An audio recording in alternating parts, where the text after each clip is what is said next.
1500 भागांचा टप्पा आज कंप्लीट होतोय. काय भावना आहेत? काय फीलिंग आहे? खरंच आज काहीतरी एक मोठा सण आहे असं वाटतंय, कारण या मालिकेने 1500 एपिसोड पूर्ण केलेले आहेत. आणि तुम्ही बघू शकता की कशा पद्धतीने आम्ही आज पूर्ण तयारी केलेली आहे, तो सण साजरा करण्याची, तो उत्सव साजरा करण्याची. कारण एखाद्या मालिकेने 1500 एपिसोड पूर्ण करणं ही खरंच खूप मोठी गोष्ट आहे. आणि त्या मालिकेचा आपण भाग असणं ही प्रत्येक कलाकारासाठी किंवा त्या मालिकेत काम करणाऱ्या प्रत्येक व्यक्तीसाठी ती खूप मोठी गोष्ट आहे. आजच्या कार्यक्रमाचं काय स्वरूप आहे? कारण टेलिकास्ट पण होणार आहे. हो, हो. काय आहे? त्याबद्दल काय? आजचा कार्यक्रम तुम्ही बघू शकता, आम्ही इथे एक स्टेज केलेला आहे. इथे जे धनगरी नृत्य आहे ते पार पडणार आहे, काही स्किट होणार आहेत, काही परफॉर्मन्स असणार आहेत. तर ते सर्व आहे. आणि बाळूमामांची इथे आम्ही रोजच आरती करत असतो आणि आज ती इथे होणार आहे. तर आम्ही जसं मगाशी म्हटलं की हा एक सण आहे, हा एक उत्सव आहे जो आम्ही आज साजरा करणार आहे. एक कलाकार म्हणून एका मालिकेचा 1500 भाग होत आहेत. एक कलाकार म्हणून काय फीलिंग आहे तुझं? खरंच खूप मोठी फिलिंग आहे ना. मी मगाशी म्हटलं की म्हणजे आजच्या काळातली 1500 एपिसोड पूर्ण होणारी ही एकमेव मालिका असेल जिथे जवळपास नाही म्हटलं तर 500पेक्षा जास्त कलाकारांनी इथे काम केलं आणि त्यांच्यासोबत काम करायला मला मिळालं आहे. तर ही खूप मोठी गोष्ट आहे, कारण मला प्रत्येकाकडून काही ना काहीतरी नवीन शिकायला मिळालं. आणि ही एक मालिका अशी आहे ज्याने खूप काही शिकवलं, खूप काही दिलंसुद्धा. आणि या मालिकेद्वारे मला आयुष्यभरासाठी जोडले गेलेत काही लोक, जे मित्र झालेत माझे, ते आहेत. प्रेक्षकांचं भरभरून प्रेम मिळालं आहे. कलाकार म्हणून खूप गोष्टी करायला वाव मिळाला, अभिनय करायला वाव मिळाला. आणि हेच आहे की मामांचा आशीर्वाद नेहमी पाठीशी आहे असं नेहमी वाटत राहतं. सो एक लीड करताना कॅरेक्टर करताना की हे कॅरेक्टर अजून कसं पुढे जाणार आहे, अजून त्याच्यात काय बिल्डअप करायला आपल्याला काय बघायला मिळणार? तो नेहमीच प्रयत्न असतो. म्हणजे मी आजही म्हणतो की मला आजही 100% बाळूमामा जमलेच नाहीत करायला, कारण मी नेहमी तो प्रयत्न करत असतो की मी मागचं काम जे केलं आहे त्याच्यापेक्षा पुढं करणारं काम किती चांगल्या पद्धतीने करता येईल ते करण्याचा नेहमीच प्रयत्न करत असतो.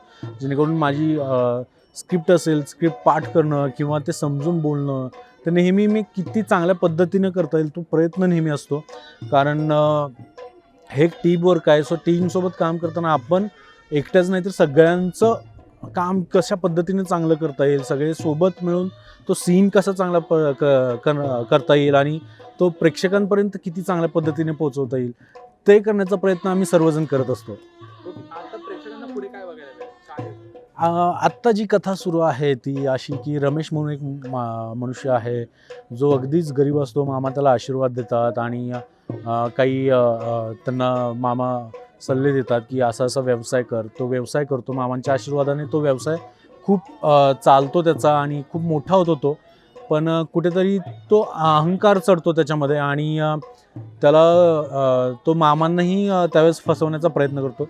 सो आता मामा कशा पद्धतीने त्याला धडा शिकवतात ते एक ती स्टोरी करतो आहे. त्याचबरोबर आम्ही एक पुष्पाची एक स्टोरी करतो आहे, जी आम्ही खूप आधी केली होती. ती आता आलेली आहे आणि तिची एक स्टोरी आहे. तर ती कथा आम्ही आता लोकांपर्यंत पोहोचवतो आहे. तर आता पुष्पाचं पुढे काय होईल, ती आता आली आहे. तिला पश्चाताप झाला आहे. तिने जे भूतकाळात ज्या चुका केलेल्या आहेत तर त्या आता सुधारण्याचा ती प्रयत्न करते. आणि तिला आता पुढे काय भोगावं लागणार आहे किंवा नाही, किंवा तिच्या नशिबी काय लिहिलेलं आहे, तुम्हाला ते बघायला मिळेल आता. ओके. सो काय सांगशील, ज्यावेळी बाळूमामांचे कॉस्ट्युम, मेकअप ह्या गोष्टी एक एक अंगावर चढतात, त्या सगळ्या होतात, फेटा होतो, काय एक एक फिलिंग काय असते तुझ्यासाठी? जबाबदारी, खरं तर सांगायचं ती जबाबदारी आहे. म्हणजे ते कॉस्ट्यूम नाही आहे फक्त, ती खूप मोठी जबाबदारी आहे.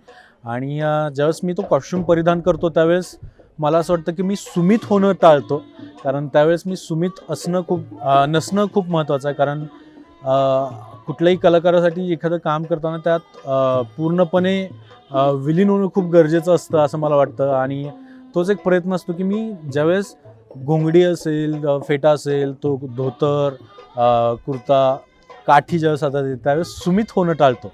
ओके. सुमितच्या आयुष्यात बाळूमामांच्या जो प्रवास आहे त्याच्यात तुझा किती काय फरक पडलाय, काय सांग? प्रत्येक गोष्टीकडे बघण्याचा दृष्टिकोन बदलला आहे. खूप सकारात्मकतेनं बघतो आणि खूप पॉझिटिव्ह वेनं बघतो मी प्रत्येक गोष्टीकडे. आणि असं वाटतं की मामांचा आशीर्वाद, जसं मगाशी म्हणलं की नेहमीच पाठीशी आहे. आणि स्वतःमध्ये असं काही नाही, पण जबाबदारीने वागायला खूप शिकवलं या कॅरेक्टरने. सो प्रेक्षकांना काय सांगाल? प्रेक्षकांना हेच सांगेन की 1500 एपिसोड पूर्ण होत आहेत, ही खूप मोठी गोष्ट आहे. तर ही मालिका फक्त आमचीच नाही आहे, तर ही मालिका तुमची आहे. त्यामुळं तुमचंही तितकंच अभिनंदन आणि या मालिकेवर तुम्ही प्रेम केलं त्याबद्दल तुमचे मनापासून आभार. या मालिकेवर आणि मालिकेतल्या काम करणाऱ्या प्रत्येक कलाकारावर तुम्ही तितकंच प्रेम करत राहा. धन्यवाद.